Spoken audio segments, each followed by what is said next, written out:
Hi guys, आपका स्वागत है कक्षा 12वीं भौतिकी अध्याय 2 स्थिर विद्युत विभव तथा धारिता के इस लेक्चर में।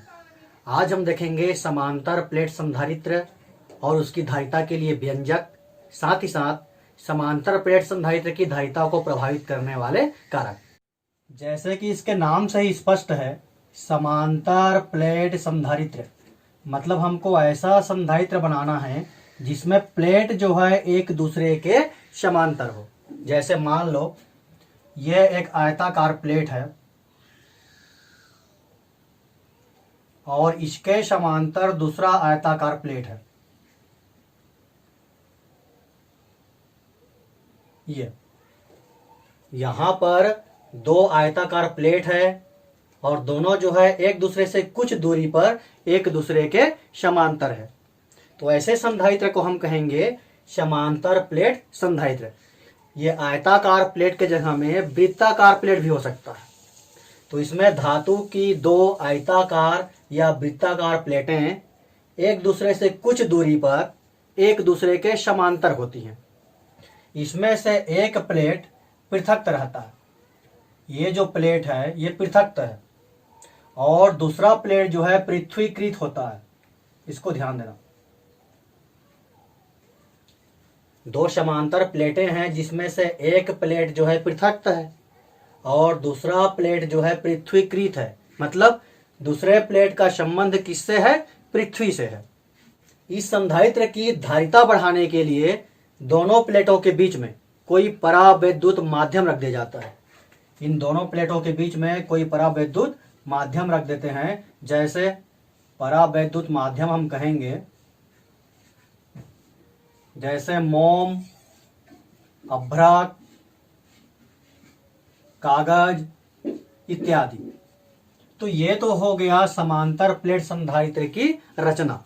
तो सबसे पहले हम रचना लिख लेते हैं, उसके बाद हम देखेंगे इसके धारिता के लिए व्यंजक। तो समांतर प्लेट संधारित्र की रचना, इसमें धातु की दो आयताकार या वृत्ताकार प्लेटें एक दूसरे से कुछ दूरी पर एक दूसरे के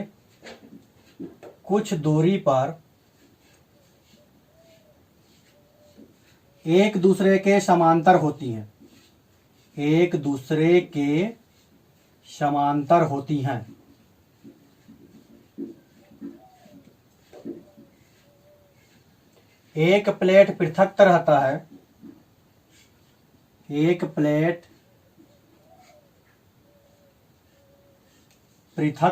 है, तथा दूसरी प्लेट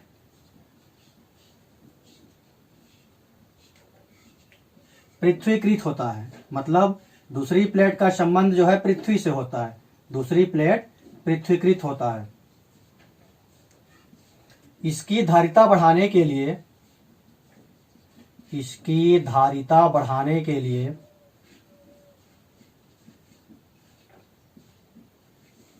दोनों प्लेटों के मध्य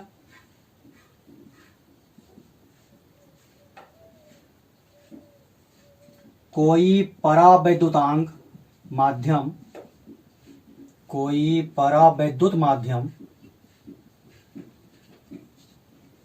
जैसे मोम, अभ्रक, कागज आदि रख दिया जाता है। तो इस प्रकार से जो संधारित्र बनता है उसको हम कहते हैं समांतर प्लेट संधारित्र, पैरेलल प्लेट कैपेसिटर। तो ये तो हो गया उसकी रचना। अब हम देखते हैं समांतर प्लेट संधारित्र की धारिता के लिए व्यंजक। हमें इस समांतर प्लेट संधारित्र की धारिता का व्यंजक ज्ञात करना है और धारिता का संकेत होता है C। इसके धारिता के लिए व्यंजक निकालना है। धारिता C बराबर होता है Q/V। तो Q का मतलब तो इसको दिया गया आवेश है और जब हम आवेश देते हैं तो यहाँ पर जो विभवांतर उत्पन्न होगा, क्योंकि दो प्लेट हैं तो दोनों प्लेटों के बीच विभवांतर, उसकी हमको गणना करनी है। यहाँ पर ध्यान दो, हमको करना क्या है पहले वो समझना है, तब हमें समझ में आएगा कि यहाँ हम क्या क्या करते जा रहे हैं। हमको धारिता निकालना है। Q मतलब इसको दिया गया आवेश है। V मतलब जैसे इसको हम Q आवेश देते हैं तो दोनों प्लेटों के बीच में जो विभवांतर उत्पन्न होता है उसकी हमको गणना करनी है। दोनों प्लेटों के बीच विभवांतर, तो विभवांतर मतलब क्या हो जाएगा, एकांक आवेश को एक प्लेट से दूसरे प्लेट तक लाने में किया गया कार्य। विभवांतर की परिभाषा हम पहले भी पढ़े हैं। एकांक आवेश को एक प्लेट से दूसरे प्लेट तक ले जाने में किया गया कार्य। तो विभवांतर का मतलब क्या हो गया, कार्य हो गया। और कार्य का सूत्र क्या होता है, कार्य का सूत्र होता है बल गुणित विस्थापन। बल गुणित विस्थापन। अब यहां पर बल मतलब विद्युत क्षेत्र की तीव्रता। जैसे हम एकांक आवेश के लिए कहते हैं तो एकांक आवेश के लिए बल और विद्युत क्षेत्र की तीव्रता एक समान होता है। तो बल मतलब हो गया विद्युत क्षेत्र की तीव्रता और विस्थापन का मतलब हो जाएगा दूरी।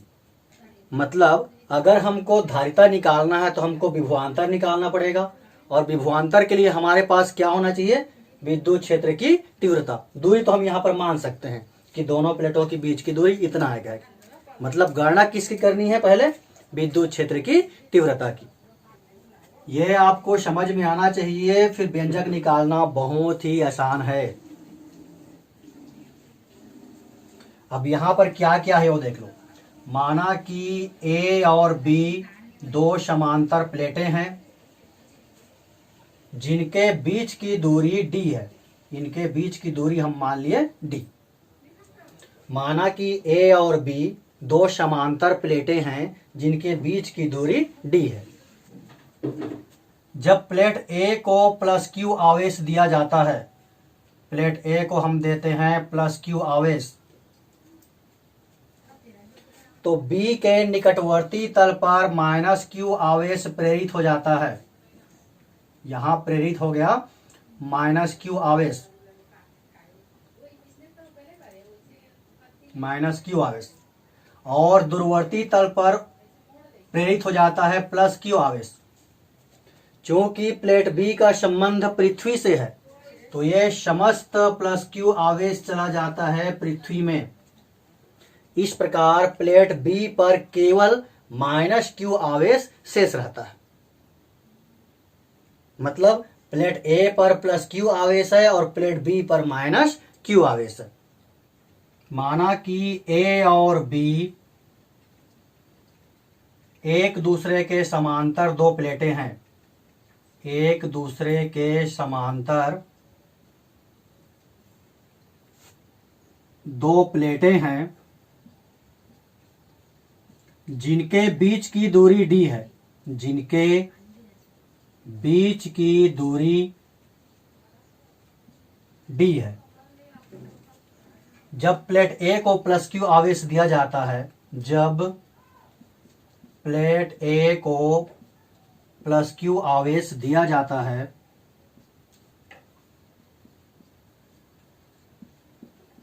तो प्लेट B के निकटवर्ती तल पर, तो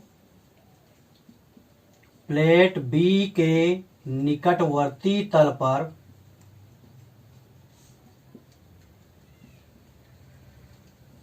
माइनस Q आवेश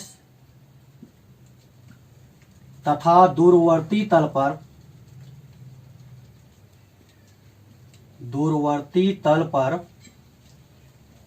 प्लस Q आवेश प्रेरित हो जाता है।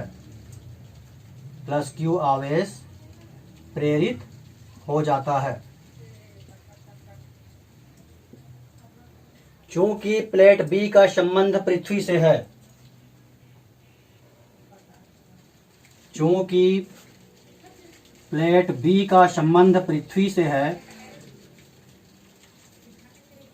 प्लेट B का संबंध पृथ्वी से है, अतः संपूर्ण प्रेरित प्लस Q आवेश, संपूर्ण प्रेरित प्लस Q आवेश पृथ्वी पर चला जाता है,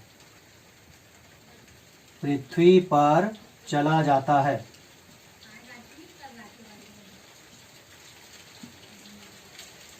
तथा प्लेट बी पर केवल -q शेष रह जाता है। प्लेट बी पर केवल -q आवेश शेष रह जाता है।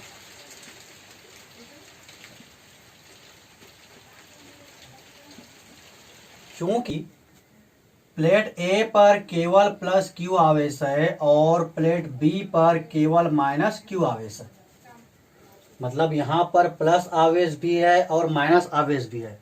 मतलब यहाँ उत्पन्न हो जाएगा विद्युत क्षेत्र। क्यों चाहिए विद्युत क्षेत्र, यहाँ समझो। हमको विभवांतर निकालने के लिए चाहिए विद्युत क्षेत्र की तीव्रता। तो विद्युत क्षेत्र कैसे आ रहा है, प्लेट ए में धन आवेश है और प्लेट बी में ऋण आवेश है। मतलब दोनों प्लेटों के बीच उत्पन्न हो गया विद्युत क्षेत्र। और विद्युत क्षेत्र में हम खींच सकते हैं विद्युत बल रेखाएं। पढ़े हैं, विद्युत बल रेखाएं धन आवेश से प्रारंभ होती हैं और ऋण आवेश पर समाप्त होती हैं। ये धन आवेश है और ये ऋण आवेश है। यहाँ पर विद्युत बल रेखा हम खींचेंगे, इस प्रकार से विद्युत बल रेखाएं बनेंगी। ध्यान दो, यहाँ पर जो विद्युत बल रेखाएं बन रही हैं, ये सभी विद्युत बल रेखाएं एक दूसरे के समांतर हैं। एक दूसरे के समांतर क्यों है, क्योंकि दोनों प्लेट एक दूसरे के समांतर है। तो यहाँ पर जो विद्युत बल रेखाएं हैं वे भी एक दूसरे के समांतर हैं। रटना नहीं है, समझना है। कहाँ से आ रहा है, आवेश है, प्लेट ए में +q आवेश है, प्लेट बी में -q आवेश है। -q आवेश आवेश है, मतलब दोनों प्लेटों के बीच उत्पन्न हो गया विद्युत क्षेत्र। और विद्युत क्षेत्र में जब बल रेखाएं हम खींचते हैं, विद्युत बल रेखाएं, तो वो धन आवेश से प्रारंभ होती हैं और ऋण आवेश पर समाप्त होती हैं। क्योंकि दोनों प्लेट एक दूसरे के समांतर है, तो विद्युत बल रेखाएं भी एक दूसरे के समांतर होंगी। अगर विद्युत बल रेखाएं एक दूसरे के समांतर हैं तो इस विद्युत क्षेत्र को हम कहेंगे एक समान विद्युत क्षेत्र। ये भी पढ़े हैं, एक समान विद्युत क्षेत्र पढ़े हो। एक समान विद्युत क्षेत्र किसे कहते हैं, एक समान विद्युत क्षेत्र ऐसा विद्युत क्षेत्र है जिसके प्रत्येक बिंदु पर तीव्रता एक समान होती है। विद्युत क्षेत्र की तीव्रता एक समान होती है। ऐसे विद्युत क्षेत्र को हम कहते हैं एक समान विद्युत क्षेत्र। कैसे पहचानते हैं, तो जब उसमें हम विद्युत बल रेखाएं खींचते हैं तो विद्युत बल रेखाएं एक दूसरे के समांतर होती हैं। मतलब दोनों प्लेटों के बीच एक समान विद्युत क्षेत्र उत्पन्न हो गया। तो यहां से हम निकाल सकते हैं दोनों प्लेटों के बीच विद्युत क्षेत्र की तीव्रता। विद्युत बल रेखाएं धन आवेश से प्रारंभ होकर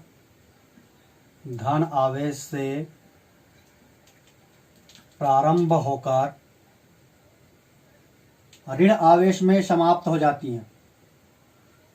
ऋण आवेश में समाप्त होती हैं।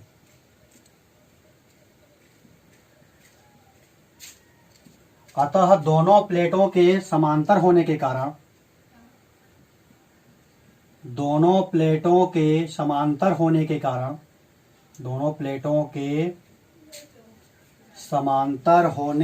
कारण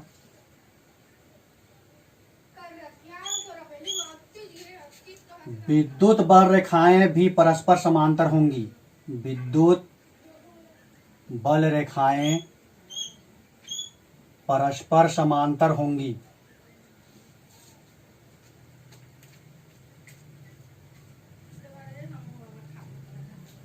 अर्थात दोनों प्लेटों के मध्य विद्युत क्षेत्र की तीव्रता एक समान होगा। अर्थात दोनों प्लेटों के बीच विद्युत क्षेत्र की तीव्रता एक समान होगी। विद्युत क्षेत्र की तीव्रता एक समान होगी। अब हम निकाल सकते हैं दोनों प्लेटों के बीच विद्युत क्षेत्र की तीव्रता। यदि दोनों प्लेटों का क्षेत्रफल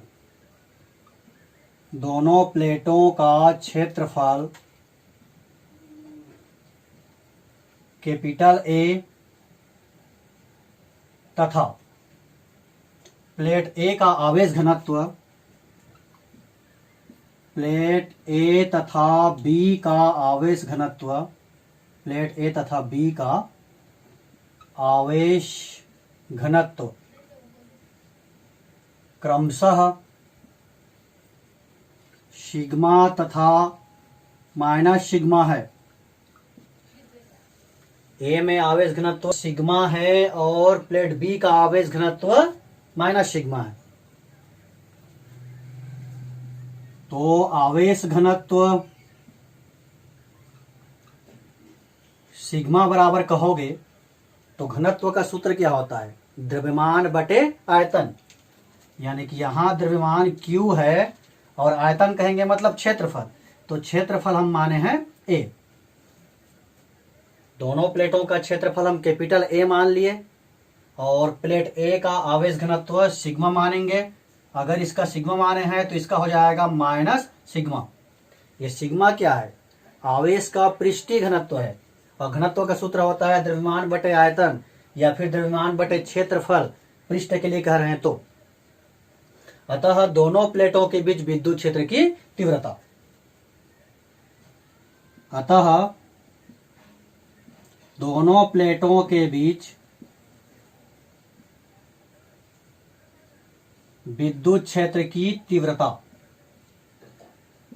विद्युत क्षेत्र की तीव्रता, तो तीव्रता E बराबर होता है सिग्मा अपान के इप्सिलॉन नॉट। के क्या है? तो दोनों प्लेटों के बीच जो परावैद्युत माध्यम है उसका परावैद्युतांक है। के माध्यम का परावैद्युतांक है, माध्यम का परावैद्युतांक, दोनों प्लेटों के बीच के माध्यम का परावैद्युतांक।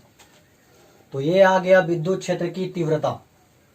अब तीव्रता आ गया और दूरी हम माने हैं d। तो यहां से हम निकाल सकते हैं प्लेट A और B के बीच का विभवांतर। अच्छा, अगर आप ये सोच रहे होंगे कि E बराबर सिग्मा अपान के इप्सिलॉन नॉट कहां से आया, तो इसका व्यंजक भी हम निकाल सकते हैं। दो समांतर प्लेटों के बीच विद्युत क्षेत्र की तीव्रता का ये व्यंजक होता है। A और B के बीच का विभवांतर, A और B के बीच का विभवांतर हमको निकालना है, विभवांतर भी। विभवांतर किसे कहते हैं? एकांक धनावेश को प्लेट B से A तक लाने में किया गया कार्य। A और B के बीच के विभवांतर का मतलब है एकांक धन आवेश को प्लेट B से A तक लाने में किया गया कार्य, A तक लाने में किया गया कार्य।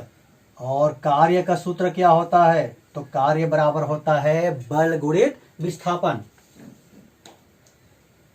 बल गुणित विस्थापन। अब बल का मतलब विद्युत क्षेत्र की तीव्रता हो जाएगा, और भी पढ़ चुके हैं। एकांक धन आवेश के लिए हम कहते हैं तो बल का मतलब होता है तीव्रता और विस्थापन का मतलब हो जाएगा दूरी। तो विद्युत क्षेत्र की तीव्रता E है और दोनों प्लेटों के बीच की दूरी D। E के मान को रख दो। अभी E का मान हम निकाले थे सिग्मा अपान के इप्सिलॉन नॉट D। सिग्मा बराबर क्या होता है? तो सिग्मा बराबर होता है Q अपान A। तो सिग्मा के मान को भी हम रखेंगे तो ये हो जाएगा QD अपान के इप्सिलॉन नॉट A। ये हो गया विभवांतर भी का मान। और हमको निकालना है धारिता C। तो धारिता C बराबर Q अपान भी के मान को रख दीजिए। अतः समांतर प्लेट संधारित्र की धारिता, समांतर प्लेट संधारित्र की धारिता, तो धारिता C इक्वल हो जाएगा Q अपान भी। भी के मान को यहां रखेंगे तो Q अपान भी का मान है क्यू डी अपान के इप्सिलॉन नॉट ए। तो Q और Q कैंसिल, तो धारिता C बराबर आ गया के epsilon not a upon D. ये हो गया समांतर प्लेट संधारित्र की धारिता का व्यंजक। और अगर आपके पास व्यंजक है तो इस व्यंजक की सहायता से हम ये निकाल सकते हैं समांतर प्लेट संधारित्र की धारिता को प्रभावित करने वाले कारक। यहां से आप आसानी से निकाल सकते हो। तो चलिए अब हम देखते हैं समांतर प्लेट संधारित्र की धारिता को प्रभावित करने वाले कारक।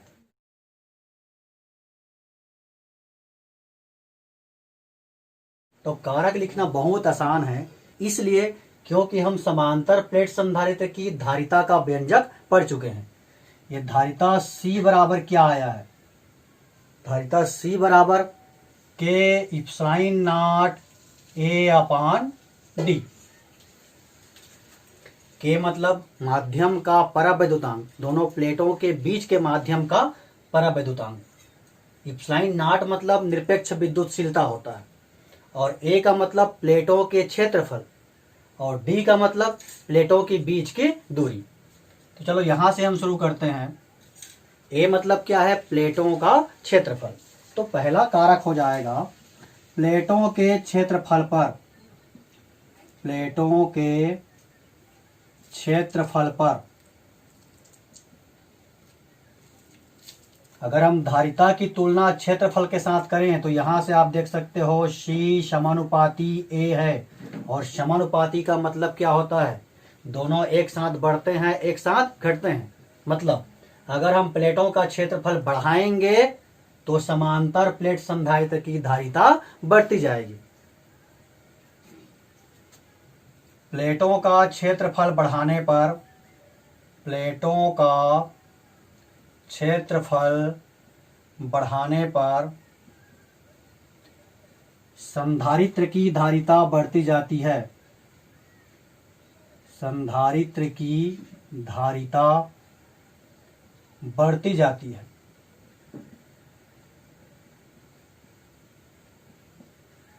तो ये तो हो गया पहला कारक। डी मतलब क्या है? डी का मतलब है दोनों प्लेटों के बीच की दूरी। तो अगर हम डी के साथ तुलना करें,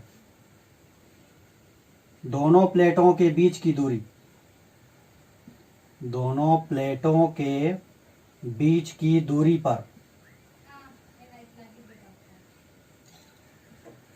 तो ये आ जाएगा C व्युत्क्रमानुपाती 1/d। व्युत्क्रमानुपाती है, मतलब एक का मान बढ़ेगा तो दूसरा का मान घटेगा। तो अगर हमको धारिता बढ़ाना है मतलब बीच की दूरी को कम करना पड़ेगा।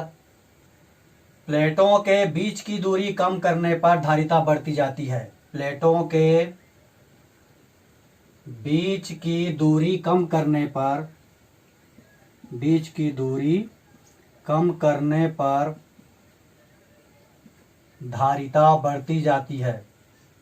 धारिता बढ़ती जाती है। अब क्या बच गया? के यानी कि माध्यम पर। के मतलब क्या है? दोनों प्लेटों के बीच के जो माध्यम है उसका परावैद्युतांक। तो तीसरा कारक हो जाएगा माध्यम पर।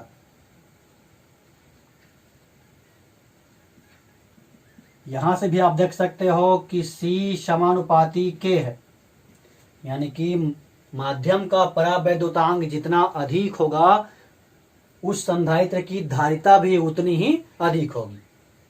माध्यम का परावैद्युतांक अधिक होने पर, माध्यम का परावैद्युतांक अधिक होने पर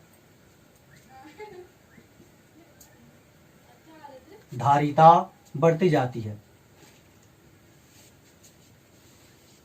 धारिता बढ़ती जाती है मतलब परावैद्युतांक का मान जितना ज्यादा बढ़ता जाएगा धारिता का मान भी उतना ही बढ़ता जाएगा। तो ये हो गया समांतर प्लेट समधारित्र की धारिता के लिए व्यंजक और उसको प्रभावित करने वाले कारक।